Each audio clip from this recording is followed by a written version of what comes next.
સમયમાં હજી આ જ પ્રકારે અતિ ભારે વરસાદની આગાહી છે, પણ ક્યાં કેવો વરસાદ થવાનું છે આપને વોલ ગ્રાફિક્સમાં બતાવવાનો પ્રયત્ન કરીશું અને 3 દિવસ કેવું રહેવાનું છે વાતાવરણ, ખાસ તો આપના જિલ્લામાં આપ જ્યાં છો ત્યાંની વાત કરીએ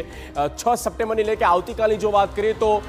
મહદ અંશે જ્યાં રેડ એલર્ટ પણ દેખાઈ રહ્યું છે અને એ કયા જિલ્લા છે તેની વાત કરીએ તો જ્યાં રેડ એલર્ટ અપાયું છે એટલે કે ભારેથી અતિ ભારે વરસાદ થઈ શકે અને તેમાં છે અરવલ્લી, સાબરકાંઠા, બનાસકાંઠા અને સાથે જ મહેસાણા જિલ્લો અને સૌરાષ્ટ્ર તરફ આવીએ તો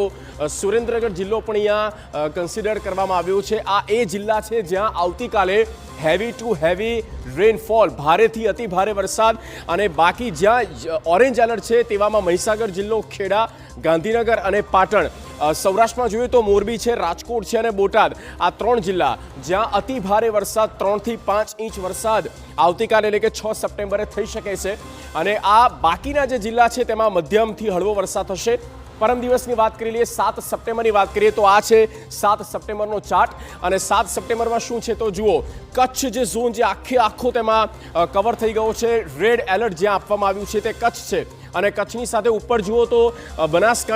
બનાસકાંઠાની બાજુમાં સાબરકાંઠા, સાબરકાંઠાની નીચે મહેસાણા, આ એ જિલ્લા છે કે જ્યાં હેવી ટુ હેવી એટલે કે ભારેથી અતિ ભારે વરસાદ અને જ્યાં ઓરેન્જ એલર્ટ છે તેવામાં સુરેન્દ્રનગર એઝ ઇટ ઇઝ છે,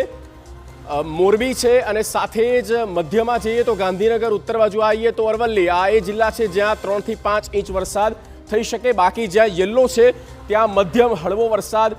થઈ શકે છે અને ત્યારબાદ વાત કરીએ 8મી સપ્ટેમ્બરની, જે 3 દિવસની આગાહી છે। 8મી સપ્ટેમ્બરે જુઓ આખું જે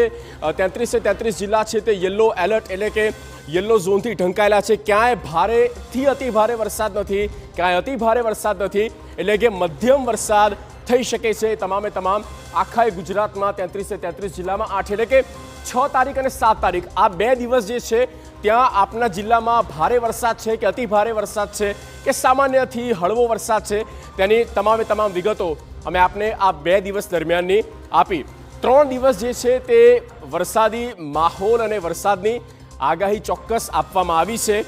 આ ઓવરઓલ ગુજરાતની વાત કરીએ, ગુજરાતની હાલની સ્થિતિ, આવનારા 3 દિવસનું અનુમાન હવામાન વિભાગ દ્વારા જે આપવામાં આવ્યું છે। પણ હવે વાત કરીશું